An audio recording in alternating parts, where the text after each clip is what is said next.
good news is it's not about learning more grammar or memorizing more vocabulary. It's about training your brain differently. Right? And the first technique is so simple, it's almost surprising that more people don't do it. It's called preloading. Before any meeting, spend 5 minutes saying likely sentences out loud, not in your head, out loud. For example, we completed phase 1. We're still reviewing the timeline. I think we should reconsider that. It's like warming up before a workout. You're getting your brain and your mouth ready before the pressure starts. Exactly. Athletes warm up before games. Musicians warm up before concerts. This is the same thing but for speaking.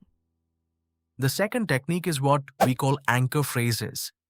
These are professional pauses that give your brain a little extra time to think. Like, that's an interesting point.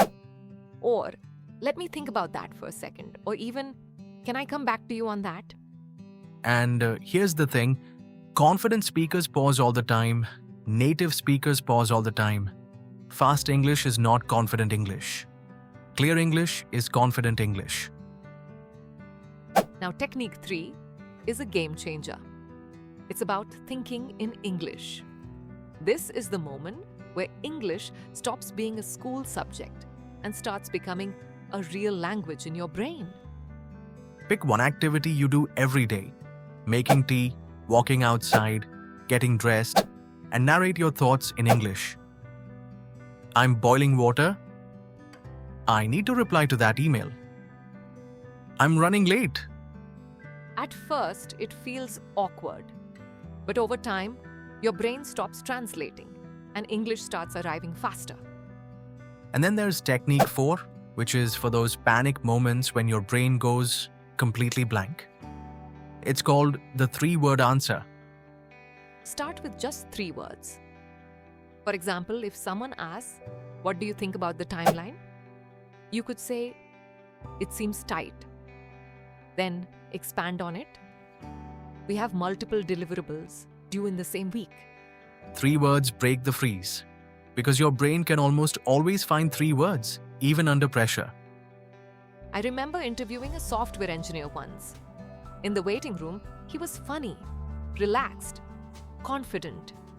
But the moment the interview started, it was like he became a different person.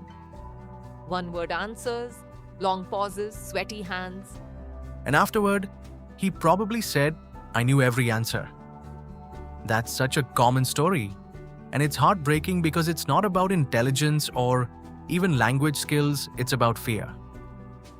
Here's the mindset shift most people never talk about. Nobody in your meeting is expecting perfection. People care more about your ideas than your accent.